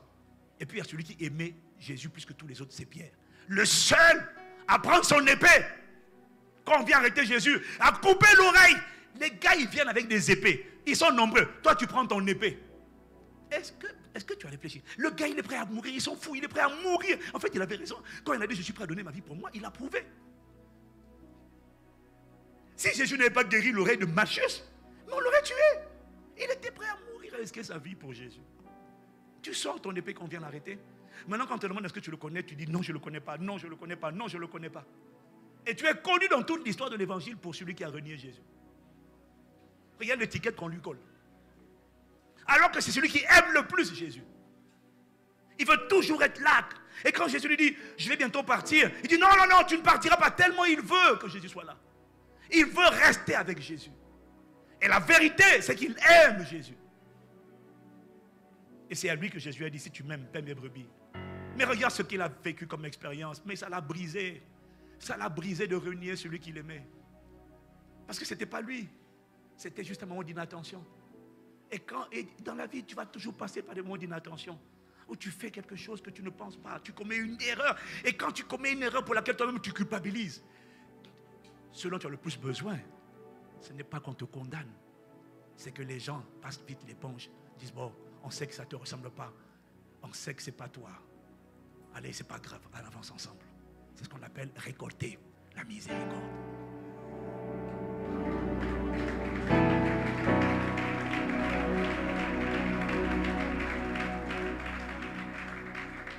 Quand tu récoltes la miséricorde, même quand tu t'es mal comporté, les gens ne sont pas déçus de toi. Et puis les gens ne te quittent pas. Ils restent avec toi. Parce qu'ils savent que ce n'est pas ton cœur. Tu as juste pété un câble. Tu n'as pas été vigilant.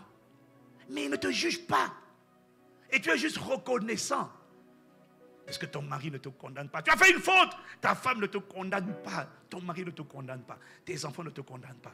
Tes frères ne te condamnent pas. Parce que toi-même, tu as la voix de la condamnation qui vient déjà à l'intérieur de toi. Et tu as juste besoin que les gens aient compassion de toi, qui te disent au contraire, qui t'encouragent. Mais ça, tu ne peux l'avoir que quand toi-même, tu as été miséricordieux. Quand les autres chancelaient et tombaient. Quand tu n'as pas été critique, juge, commentateur, condamnateur. Parce que ce que tu as semé, c'est ça que tu vas récolter. Quand tu critiques les autres, un jour viendra où toi aussi tu commettras une erreur. Et les gens ne vont pas te rater. Et tu seras déjà abattu par ta faute. Et les gens vont te prendre ta tête. Et quand tu leur diras, je demande pardon, ils vont me prendre ta tête, ils vont me mettre dans la poussière. Pas de pardon. Pourquoi? Et tu vas dire, mais les gens n'ont pas d'amour. C'est pas qu'ils n'ont pas d'amour. C'est que toi, tu n'as pas semé la miséricorde. Tu n'es pas qualifié pour la récolter. Et dans la vie, on commettra tous des erreurs. Et on a besoin, quand on commet des erreurs, que alors qu'on méritait le châtiment, que la miséricorde continue d'écarter le châtiment de ma vie, de mes enfants, que je ne sois pas frappé, ni moi, ni mes enfants. Pour récolter ça, il faut l'avoir semé. Et quand Satan veut t'empêcher, veut empêcher ta vie d'être accompagnée par la miséricorde, il va pousser, il va t'oppresser les pensées pour que tu critiques tout le temps les gens. Tu me comprends? Oh, chaque point là que je partage, c'est tout un message. Quand le diable veut empêcher la grâce d'accompagner ta vie, oh, mais le diable est méchant, il est rusé. Quand il veut empêcher la grâce, oh, dis avec moi la grâce. Dis avec moi le bonheur et la grâce. La grâce, c'est la faveur imméritée. La grâce, c'est lorsque Dieu te donne ce que tu ne mérites pas. Juste à cause de sa bonté. Juste à cause de sa grâce. Tu as besoin de la grâce dans la vie. Tu as besoin que Dieu t'accorde ce que tu ne mérites pas dans la vie. Et lorsque le diable voit que ta vie a trop de grâce, la santé, c'est la grâce. Les enfants en bonne santé, c'est la grâce. Tu sais, il y a tellement de choses qui sont le fruit de la grâce. Je t'assure, tu n'as pas idée. Tout n'est que grâce. Et parfois, malheureusement, ma génération ne réalise pas les grâces et les bontés de Dieu. Bref, quand le diable veut abréger, oh là là, miséricorde. Voilà, ça c'est la grâce et la miséricorde, il faut arrêter. Quand le diable veut empêcher la grâce de surabonder dans ta vie, pour que la grâce surabonde dans ta vie, le secret le plus simple, c'est cultiver, habiter dans l'action de grâce. Rendre grâce à Dieu en toutes choses. Rendre grâce à Dieu en tout temps. Que tu comprennes ou que tu ne comprennes pas, dis merci. Père, merci de ce que tu fais concourir toutes choses pour le bien de ceux qui t'aiment. Même quand tu es frustré, dis merci à Dieu. Ne te plains pas. Rends grâce à Dieu. Il contrôle la température. Même quand tu traverses la vallée de l'homme de la mort, Dieu est là. Il n'a pas disparu. Il est toujours sur le trône. Il permet toutes choses pour un but. Mais une voix va te pousser à faire comme la femme de Job, à maudire Dieu et à mourir, à critiquer, à te plaindre. Dieu dit non, en toutes choses. Rendez grâce. Rends grâce même quand tu ne comprends pas. Même dans la tragédie. Rends grâce. Dieu ne permet pas une douleur en vain. Rends grâce, tu ne connais pas. Quand tu as été jeté dans le puits, Monsieur Joseph, rends grâce. Tu ne sais pas pourquoi Dieu a permis ça. Il y a un plan derrière. Il fait concourir, additionner toutes choses pour le bien de ceux qui aiment Dieu. Aime-le seulement et continue de rendre grâce. Tu ne comprends pas pourquoi. Dis merci à Dieu. Ne dis pas merci pour le cancer. Dis merci de ce que tu es avec moi. Merci de ce qu'il est écrit dans ta parole. J'ai été jeune et j'ai vieilli. Je n'ai jamais vu le juste abandonné de l'Éternel, ni sa postérité mendier sans pain. Merci de ce que tu es avec moi. Merci de ce que tu es le Dieu parfait. Merci de ce que tu connais toutes choses. Merci de ce que à toujours, oh Dieu, ta parole est établie dans les cieux. À toujours ta fidélité subsiste de génération en génération. Je te rends grâce de ce que toi-même tu as dit dans ta parole. Lorsque je traverserai les grandes eaux, Seigneur, les eaux ne me submergeront pas. Lorsque je passerai par le feu ne me brûlera pas. Merci de ce que dans le feu tu es avec moi. En traversant les grandes eaux tu es avec moi. Merci de ce que tu as dit. Je ne te délaisserai pas. Je ne t'abandonnerai pas. Je suis avec toi tous les jours jusqu'à la fin du monde. Merci de ce que tu es avec moi. Merci de ce que dans cette condition, il est écrit que quiconque espère en toi ne sera pas confondu. Car lorsqu'on tourne vers toi les regards, on est rayonnant de joie. Le visage ne se couvre pas de honte. Merci de ce que, alors que je tourne vers toi les regards, je ne serai pas dans la confusion. Merci Père, parce que plus j'ai mal au cœur, plus j'abonde en action de grâce. Pourquoi? Parce que quand je suis déçu, quand je suis fâché, il y a une voix qui rentre à l'intérieur qui dit maudit Dieu et meurt. Si Dieu existe, pourquoi il permet ci, pourquoi il permet ça, pourquoi il fait ça, pourquoi il fait ça? Je dois dire à cette voix, tais-toi Et je continue de rendre grâce. Je dois rendre grâce. Tu ne sais pas pourquoi. Parce que rendre grâce, c'est la seule manière pour Dieu, quand tu dis merci, de continuer d'ajouter. L'action de grâce, c'est ça qui crée la multiplication. Jésus a pris les 5 pains et les 2 poissons. Avant de les multiplier, il a rendu grâce. Même quand ce que tu as est peu. Et c'est insignifiant. Ne te plains pas du petit salaire. Ne te plains pas de la petite église. Ne te plains de rien. Rends grâce pour les petits. Rends grâce pour 5 pains et 2 poissons. C'est la clé de la multiplication, de l'augmentation, de la faveur. Rends grâce en toutes choses. Même quand ton âme n'est pas contente, rends grâce. Élève un autel d'action de grâce. Reçois mon action. Reçois mon action de grâce. Reçois. Oui, mais là tu vois, tu chantes, c'est facile à chanter. Mais quand tu traverses la vallée de l'ombre de la mort, quand tu es frappé par une épreuve, quand tu viens d'apprendre la perte d'un proche, une voix va rentrer à la porte de ton cœur, va frapper. Laisse-moi rentrer, je suis l'amertume. Laisse-moi rentrer, je suis l'amertume. Pourquoi Dieu fait ça? Satan va toujours, à travers la voix de l'amertume et de la plainte, t'empêcher. Écoute-moi, je vais finir. J'ai trop de choses à dire. Chaque fois que tu n'arrives pas à faire tout ce que Dieu te demande de faire, c'est parce que tu es dans une prison. C'est aussi simple que ça. Chaque fois que tu n'arrives pas à faire ce que Dieu te demande de faire, c'est parce que tu es enfermé dans une prison. Et le diable sait pourquoi il ne veut pas que tu fasses ce que Dieu te demande de faire. C'est parce qu'il sait que dans la parole, les principes de Dieu, il y a la bénédiction de Dieu. Celui qui honore son père et sa mère, même s'il ne croit pas en Dieu, il vivra heureux. Il va vivre longtemps. S'il meurt, il ira en enfer. Mais sur la terre, il vivra heureux et longtemps. Est-ce que quelqu'un me suit? La puissance de Dieu était déposée dans sa parole. La capacité à changer ta vie se trouve dans la parole. Voilà pourquoi Dieu dit par Moïse, il dit, bon, je suis en train de finir, il dit, si tu obéis à la voix de l'Éternel ton Dieu, en observant et en mettant en pratique tous ces commandements que je te prescris aujourd'hui, l'Éternel ton Dieu te donnera la supériorité sur toutes les nations de la terre. Au verset 2, il dit, voici toutes les bénédictions qui se répandront sur toi et qui seront ton partage lorsque tu obéiras à la voix de l'Éternel ton Dieu. La version anglaise dit, voici toutes les bénédictions qui se répandront sur toi et qui t'accompagneront et qui s'empareront de toi, qui vont t'attraper, te saisir, qui vont te poursuivre. Les bénédictions poursuivent ça. Les bénédictions, elles vont t'attraper. Tu dis non, j'en ai déjà assez. Elle dit non, moi je suis avec toi encore. Pourquoi? Il dit lorsque tu obéiras à la voix. Il n'a pas dit lorsque tu vas prier.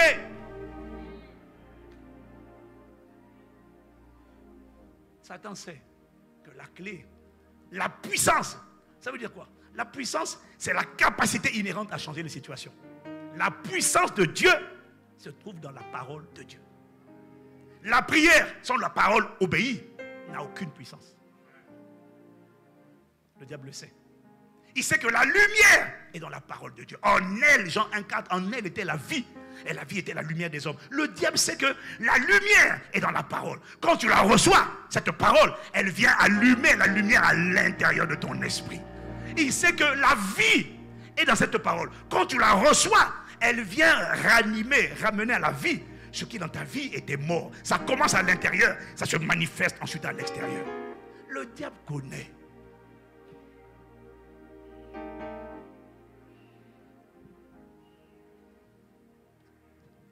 Les forteresses, ce sont ces voies intérieures, dont la plupart sont rentrées en toi depuis ton enfance. Je te montrerai, ça va dépendre de comment l'Esprit m'emmène. S'il me fait couler, s'il me fait prier, s'il me fait enseigner, je verrai. Mais les forteresses sont le plus gros combat des êtres humains. C'est ce qui pourrit la vie de chacun d'entre nous. Tu n'as pas choisi, tu ne fais pas exprès, mais à l'intérieur de toi, tu entends des voix qui te disent que tu es un nul. Tu vas échouer. Ça ne marchera pas. Tu ne fais pas exprès d'avoir peur. Tu ne fais pas exprès d'être triste. Tu ne fais pas exprès de te sentir déprimé. Ce sont les forteresses. Je te montrerai d'où elles viennent. Comment on va couler selon la manière dont l'Esprit nous conduira. Je veux juste que tu comprennes que tu connaîtras les forteresses, tu les connais. Si tu peux être né de nouveau, mais si Satan réussit à mettre une muraille, une prison à l'intérieur de ton cœur, la prison du rejet, la prison de la peur, la prison de la colère, il a la capacité de bloquer ton destin avec ta propre coopération. Parce que quand Dieu parle, toi tu préfères écouter la voix qui te dit non et qui te donne une raison. Mais ça change au nom de Jésus. Tu verras. Là aujourd'hui on a juste posé les bases. On va avancer selon la volonté de Dieu. Incline la tête avec moi et rends grâce à Dieu. Dis au Seigneur de te parler cette semaine. Dis au Seigneur d'illuminer les yeux de ton cœur cette semaine. Dis au Seigneur de délivrer ton destin cette semaine.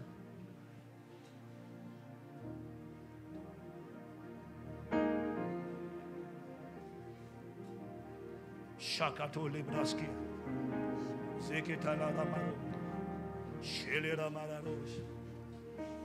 Demande-lui de te parler cette semaine. Ouvre les yeux de mon cœur, Père. Ouvre les yeux de mon cœur. Je désire te voir. Cette semaine, je désire te voir. Je désire te voir. Ouvre les yeux. Ouvre les yeux de mon cœur, Père. Ouvre les yeux. Ouvre les yeux de mon cœur. Cette semaine, je désire. Je désire te Abba, Père, je désire. Je désire te voir. Ouvre, illumine les yeux de mon cœur. Ouvre les yeux de mon cœur, Père. Fais-moi sortir cette semaine. Ouvre les yeux de mon cœur. Expose les forteresses, les prisons qui ont été bâties à l'intérieur de moi. Ces voies d'impudicité qui m'oppressent de rejet, de peur, de manipulation, de dépression, de découragement. Oh, mets-les à nu cette semaine et confirme ta parole cette semaine. Ces voix ne seront plus entendues à l'intérieur de moi. Je serai prisonnier d'un seul. Ouvre les yeux. Ouvre les yeux de mon cœur, Père. Abba. Ouvre les yeux de mon cœur. Élève la voix, demande à Dieu cette semaine. Visite-moi par ta parole cette semaine. Il est écrit, il envoya sa parole et sa parole les fit échapper de la fosse. Ouvre les yeux de mon cœur. Ouvre les yeux de mon cœur, Père. Délivre-moi des mensonges du diable, des raisonnements, des hauteurs, des systèmes de pensée qui se dressent avec orgueil contre la connaissance et l'obéissance à Christ. Délivre-moi de la séduction, de l'auto-séduction. Délivre-moi de l'auto-séduction, de l'auto-tromperie. Ouvre les yeux de mon cœur. Ne laisse pas le mensonge du diable commander ma vie. Que le Saint-Esprit par la vérité gouverne ma vie. Ouvre les yeux. Je désire.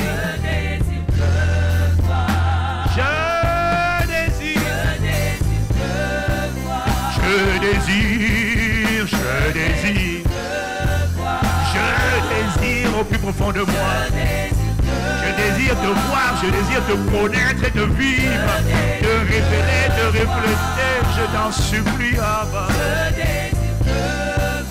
Délivre-moi cette semaine, envoie la parole de vérité cette semaine, parce que je désire. Au plus profond de moi, je ne désire pas rester là où je suis. Je désire manifester mon destin. Manifester les bonnes œuvres que tu as préparées d'avance. Écrire l'histoire que tu veux écrire à travers moi. Je désire voir briller ma lumière. Au sein des ténèbres, que cette lumière brille.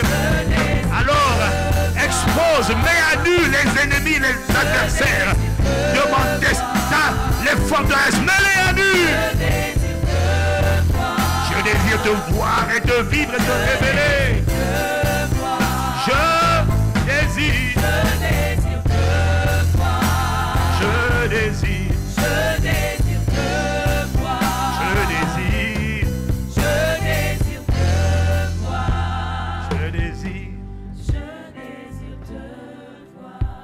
Père, nous te rendons grâce. Tu as envoyé ta parole aujourd'hui. Tu as prophétisé. Tu as annoncé ce que nous allons devenir. Merci de ce que c'est le temps de la récolte du destin de mon frère et ma soeur. Père, tous les ennemis cachés qui utilisaient la manipulation, la ruse, le mensonge pour contrôler nos systèmes de pensée et nous garder dans les prisons de l'échec, des limitations, de divorce, du célibat chronique, de la pauvreté, de la peur, du rejet, de la culpabilité, des perversions sexuelles.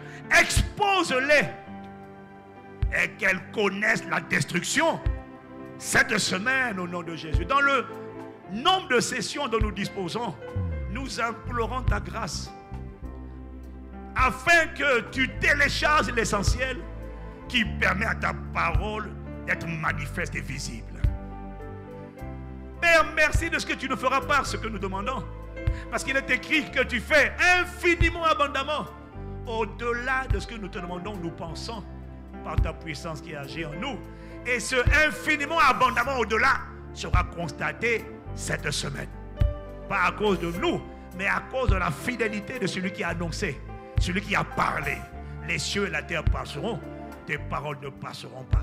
Mon frère et ma soeur, entre, et s'il y était déjà, et catapulté plus loin dans la possession de son héritage, dans la dimension de son destin, de la domination au milieu des ténèbres. Merci, parce que sur la RDC, ta lumière est arrivée et ta gloire s'est levée et elle sera visible dans la vie de mon frère, dans la vie de ma soeur. Merci parce que cette parole est certaine et entièrement digne d'être reçue et tu accompliras pleinement ta volonté. Ta volonté, c'est que la lumière brille, le sel impacte, c'est que la vie du règne, la vie abondante soit vécue afin de faire de nous des témoins à la gloire et à la louange de ton nom. Béni soit le nom de celui qui a fait que commencer cette œuvre. Nous te rendons grâce pour les 5 pains et les 2 poissons que représentent nos vies aujourd'hui. Ah Père, conscient, convaincu de ce que par le mystère de l'action de grâce, une dimension de multiplication sera attestée et constatée dans la vie de ton peuple dès 2021 et toute l'année 2022. Personne ne mourra, nous vivrons et nous raconterons tes œuvres dans l'assemblée des rachetés. À celui qui a commencé comme alpha cette belle œuvre et qui la rendra parfaite, soit la louange et la gloire et l'honneur dès maintenant et dans toutes les générations, dans le nom de sa majesté Jésus le Christ. Père, nous avons ainsi prié avec action de grâce. Amen, amen.